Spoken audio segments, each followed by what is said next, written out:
Praise the Lord. இயேசுவின் ரத்தம் ஜெயம். தினமும் இயேசு நிகழ்ச்சிக்கு உங்களை கர்த்தராகிய இயேசு கிறிஸ்துவின் நாமத்தில் வரவேற்கிறேன். செய்தியின் தலைப்பு, உங்களோடு இணைந்து மகிழும் கர்த்தர்.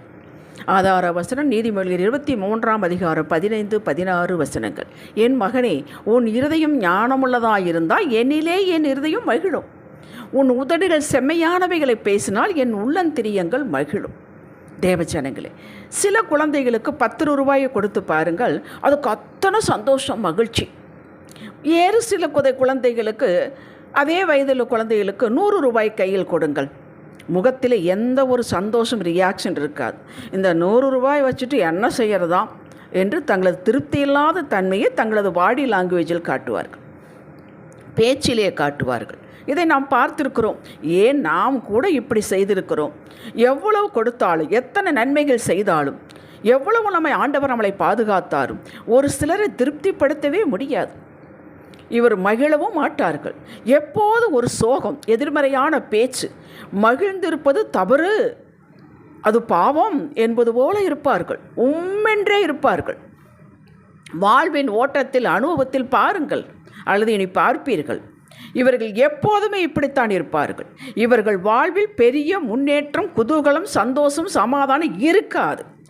இப்படிப்பட்டவர்களை வேதம் இவர்கள் சாபத்தை விரும்புபவர்கள் என்றும், ஆகவே அது வரும். ஆசீர்வாதங்களை விரும்பாதவர்கள், ஆகவே ஆசீர்வாதம் இவர்களை விட்டு தள்ளி தூர போய்விடும் என்கிறது சங்கீதம் 109:17. யாராவது ஆசீர்வாதங்களை விரும்பாமல் இருப்பார்களா? யாராவது சாபத்தை விரும்புவார்களா? ஆனால் ஆண்டவர் சொல்ல, இப்படிப்பட்ட கேரக்டர்ஸ் உடையவர்கள் ஒரு சின்ன விஷயத்தை கொடுத்தாலும் அது சந்தோஷப்படணும். நம்மகிட்ட என்ன இருக்கிறதோ அதை முதல்ல நன்றி செலுத்தணும்.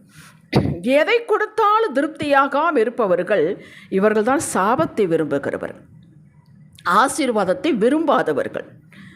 எதை விரும்புகிறீர்களோ, எதிர்பார்க்கிறீர்களோ, எதை நீங்கள் உங்கள் சிந்தனையில் அணைத்துக் கொள்கிறீர்களோ அதுதான் வாழ்வில் வரும், அதுதான் நீங்கள். நீதிமொழிகள் 23 இதைத்தான் சொல்கிறது. அவன் இருதயத்தின் நினைவு எப்படியோ அப்படியே அவன் இருக்கிறான், எண்ணம் போல் வாழ்வு. இப்படிப்பட்ட ஒரு இருதயத்தில் ஞானம் இல்லை, தேவன் இல்லை, வார்த்தை இல்லை, கிருபை பற்றிருந்தாலும் வேஸ்ட் பண்ணுகிறார்கள். எப்படிப்பட்ட இருதயத்தில்? நன்றி இல்லாத இருதயம், சின்ன, நமக்கு எத்தனை ஆண்டவர் செய்திருக்கிறார் என்பது யோசிக்காத இருதயம். இன்னும் வேணும், இன்னும் வேணும், என்ன கொடுத்தால் இன்னும் அது இல்லையே, இன்னும் அது இல்லையே, இது இல்லையே என்று இருக்கக்கூடியது. இப்படிப்பட்ட இருதயம். ஞானம் என்பது பெரிய பெரிய சயின்டிஸ்டுகளில் தான் இருக்கும், ஐடியில் பெரிய போஸ்டில் உள்ளவர்கள் தான் இருக்கும் என்று தவறாக புரிந்து கொள்கிறார்கள். அவரிடம் இருப்பது விஷய ஞானம், உலக ஞானம், சப்ஜெக்ட் ஞானம். நல்லது தான், அந்தந்த ஃபீல்டில் முன்னேறுவதற்கு அது அவசியம். வாழ்க்கையை மகிழ்ச்சியாக, ஆனந்தமாக, மிகுந்த சமாதானமாக வாழ்ந்து மற்றவர்களை குஷியாக வைத்துக் கொள்வதற்கு இந்த ஞானம் தேவையில்லை. பின் எந்த ஞானம் வேண்டும்? இதற்கு பணம், பதவி, அந்தஸ்து, பெரிய கார், பங்களா தேவையில்லை. நான் ரட்சிக்கப்பட்டு விட்டேன், இனி பாவத்திற்கு என் மீது அதிகாரம் இல்லை, ஆக்கின தீர்ப்பு எனக்கு இல்லை, பரலோகம் சொல்லிவிட்டது, நான் இப்போது நீதிமான், இது விசுவாசத்தினால் கிடைத்த பரிசு, நான் சகலத்தில் விடுதலையாகிவிட்டேன், நான் எதற்கும் யாருக்கும் அடிமை இல்லை, என்னை எதுவும் அடிமைப்படுத்த முடியாது, தெய்வமே எனக்குள் வந்து வாசம் செய்கிறார். நான் தனியாக இருந்தாலும் நான் தனித்து விடப்படவில்லை, கர்த்தரோடு நான் இருக்கிறேன், அவர் என்னோடு இருக்கிறார், நாங்கள் 2 பேரும் ஒன்றாக இருக்கிறோம். எல்லாவற்றுக்கும் ஆவியானவர் எனக்கு உதவி செய்வார். அவர் அனந்த ஞானம் கொண்டவர், என்னை எப்பொழுது வெற்றி சிறக்க பண்ணுவார், அதற்காகத்தான் என் உள்ளத்தில் வந்திருக்கிறார் என்று இருதயத்திலே வைத்து இதையே சிந்தித்து அதை திருப்தியாக்கி முகத்திலே மகிழ்ச்சியாக காட்டுவதே ஞானம். அதாவது கர்த்தரையே அண்டிக் கொண்டதை காட்ட வேண்டும். நான் தனியாக இல்லை, நான் சந்தோஷமாக இருப்பேன், இப்பொழுது எப்படி இருக்கு அதை பற்றி எனக்கு கவலை இல்லை, இன்றைய தினம் இவ்வளவுதான், நாளைக்கு மாறுவேன், யாருக்கு தெரியும்? அந்த மாதிரி ஒரு குஷியாக குழந்தையை போல இருக்கிறது தான் தெய்வ ஞானம். அதுதான் அனந்த ஞானத்தை ஆண்டவர் கொடுக்கக்கூடியது. இதற்கு ஒப்பீடு வேறு ஏதும் இல்லைங்க. இருதயம் என்பது ஹார்ட் அல்ல, பிளட்டை பம்ப் பண்ணி கொடுக்கிறதே அது அல்ல, பார்ட்ஸ் ஆஃப் த பாடி ஒன்று அல்ல. இங்கே இருதயம் என்று பேசப்படுவது, குறிப்பது உள்ளான மனிதன். நமக்குள்ளே உள்ள ஒரு மனிதன் இருக்கிறான், ஆவி மனிதன். கர்த்தர் நமக்கு தந்த ஆவி, இதைத்தான் இருதயம் என்று வேதம் சொல்கிறது. இந்த இருதயம், நம் ஆவி தேவ ஆவியோடு இணைந்தே இருக்க வேண்டும். ஆன்லேயே இருக்க வேண்டும், ஆஃப் பண்ணிவிடக்கூடாது. இந்த நிலையை தேவன் ரசிக்கிறார், மகிழ்கிறார். இது எப்படிங்க? வேலை செய்ய வேண்டாமா? வீட்டு வேலை செய்ய வேண்டாமா? செய்யுங்கள், கர்த்தருக்கென்று செய்யுங்கள், சந்தோஷத்தோடு செய்யுங்கள், குஷியாக செய்யுங்கள், நேர்த்தியாக செய்யுங்கள். அதுதான் கர்த்தரையை நினைத்து கொண்டிருப்பது. நீ எதை செய்தாலும் மனுஷருக்கென்று செய்யாமல் கர்த்தருக்கென்று மனப்பூர்வமாய் செய் என்று சொல்லி இருக்கிறாரே. எந்த வேலை செய்தாலும் சரி, பாத்திரம் விளக்குனாலும் சரி, அதை ஆனந்தமாக, குஷியாக, சுத்தமாக செய்யுங்கள். அதுதான் கர்த்தரை மகிழ்ச்சியாக்கும். கர்த்தரை மகிழ்வது மிகவும் எளிதுங்க. காலையில் எழுந்தது, அப்பா இந்த நாளுக்காக ஸ்தோத்திரம், உம்மை நேசிக்கிறேன் தகப்பனே என்று மனமுவந்து சொல்லி கையிடுங்கள், ஆனந்தம் அடைவார். எனக்கு எப்படி தெரியும் நினைக்கிறீர்களா? வேதத்தை படியுங்கள், என்னை விட உங்களுக்கு அதிகம் தெரியும், புரியும். இருதயத்தின் நிறைவுதான் வாய் பேசும். லூக்கா 6:45. என்னை உள்ள மனிதன், எண்ணத்தை நீங்கள் உள்ளான மனிதனை நிரப்பி வைத்து இருக்கிறீர்களோ அதைத்தான் வாய் பேசும். உள்ளுக்குள்ளே ஒரு திருப்தி இல்லை, உள்ளுக்குள்ளே கசப்பு, உள்ளுக்குள்ளே பொறாமை, உள்ளுக்குள்ளே இன்னும் வேணும், அது தரித்திரம். அதுக்கு பேர் தரித்திரத்தினுடைய ஆவி என்று பெயர். இது இருந்தால் அதைத்தான் வாய் பேசும். விசுவாச வார்த்தையை பேசும்போது, கர்த்தரை பற்றிய அறிவை, தகவல்களை குஷியாக பேசும்போது கர்த்தர் மகிழ்கிறார். பலவீனம் யாருக்கும் பலவீனம் இல்லை, யாருக்கு கஷ்டம் இல்லை, யாருக்கு நோவு இல்லை. சொல்லி பாருங்கள், வீட்டுக்கு வீடு வாசப்படி. பலவீனம், பிரச்சனை, எதிர்ப்பு எல்லாம் இருக்குது. இது எப்படி பேசுவது?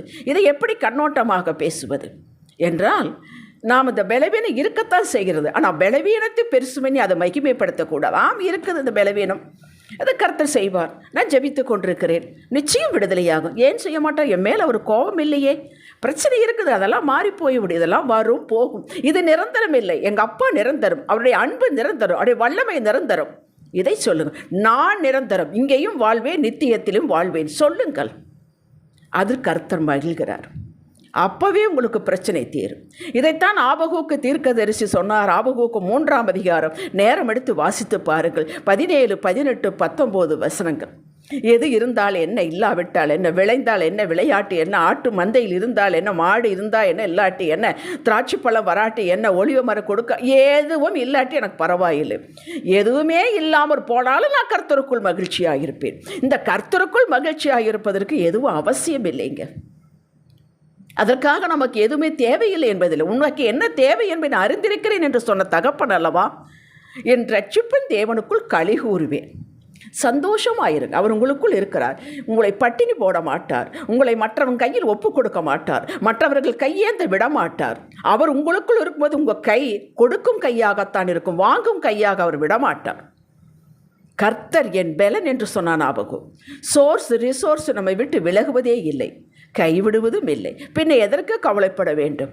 அவரை பற்றிய கண்ணோட்டம், பேச்சு, இதை சார்ந்த செயல், இதை கர்த்தரை மகிழ்விக்கும். அவரை பற்றிய கண்ணோட்டத்தை ரொம்ப ஜாக்கிரதையாக இருக்க வேண்டும். அவர் மகிழ்வார் என்பதற்காக நீங்கள் பேச வேண்டாம். நீங்கள் முதல் மகிழுங்கள். அந்த மகிழ்ச்சியை அவர் பார்க்க விரும்புகிறார். எது இருந்தாலும் என் பிள்ளை பார் ஆனந்தமாக இருக்கிறானே, சந்தோஷமாக. என்ன சந்தோஷம், எப்படி ஆனந்தம்? எங்கள் அப்பா என்னோடு இருக்கிறார். அவர் என்னை பட்டினி போட மாட்டார், என்னை தரித்திரத்தோடு வைக்க மாட்டார், என்னை கை நீட்ட விட மாட்டார், என்னை நோவோடு அவர் பார்க்க மாட்டார். அந்த எண்ணம் இருக்க வேண்டும். உங்கள் மீது எத்தனை சாபங்கள் இருந்தாலும் அவற்றை ஆசீர்வாதமாக மாற்றுவார்.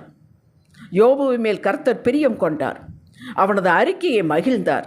என்னங்க, ரோட்டுக்கு வந்து விட்டான். ஒரு அணில் அம்பானி குரூப்பெல்லாம் ரோட்டுக்கு வந்தால் எப்படி இருக்கும், அப்படி வந்து விட்டான். வந்து உடம்பு முழுசும் பருக்கள், சுரண்டி கொண்டிருக்கிறான், சீல் வடிகிறது.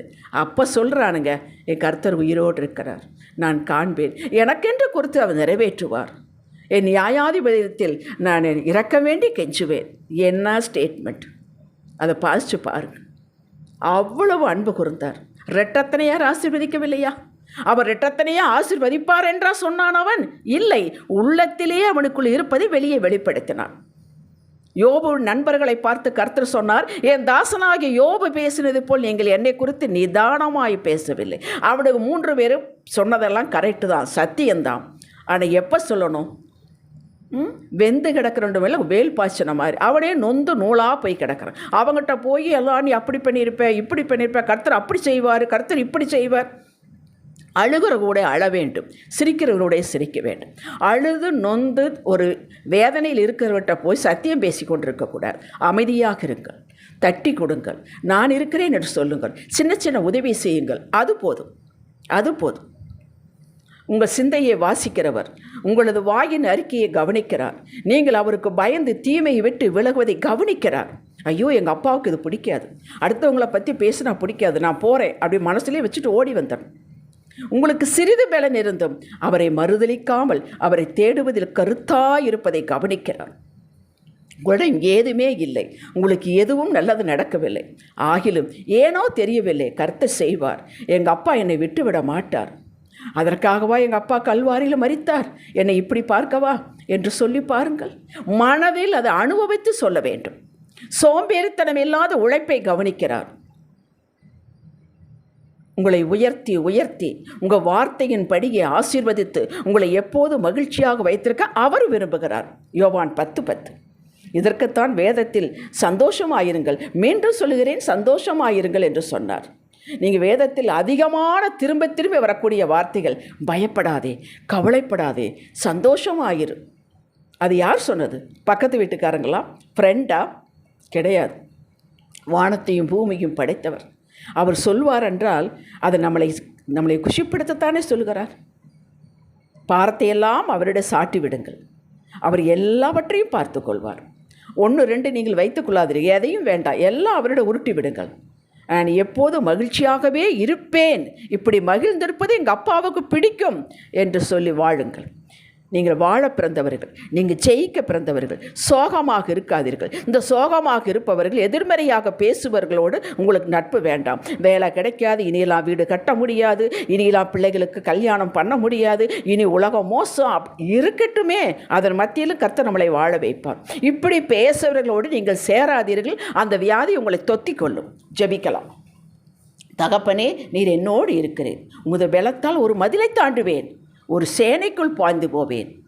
நான் வாழவே பிறந்திருக்கிறேன், மகிழ்ச்சியாக இருக்கவே பிறந்திருக்கிறேன், அதற்காகவே மரித்து உயிர் தெழுந்தீரே அப்பா. அந்த பாடுகள் வீண் போகாது, அது நான் வாழ்வதற்காக. ஒருவன் மட்டும் நான் அந்த உலகத்தில் பிறந்திருந்தால் எனக்காக நீர் மரித்திருப்பீர் கர்த்தாவே. எப்போது நீ சமீபமாக இருக்கிறேன், உம்மோடு நான் மகிழ்ந்திருப்பேன், நீர் என்னோடு மகிழ்ச்சியாக இரும் ஆண்டவரே. இது உங்களுக்கு பிடிக்கும் ஐயா. அறிக்கை செய்கிறேன் இயேசுவின் நாமத்தில் பிதாவே, ஆமேன். இன்றைய சிந்தனைக்கு, மகிழ்ச்சியாயிருப்பது எனது பிறப்புரிமை, இது யாருக்காக விட்டு கொடுக்க மாட்டேன். ஆமேன். ஹல்லேலூயா.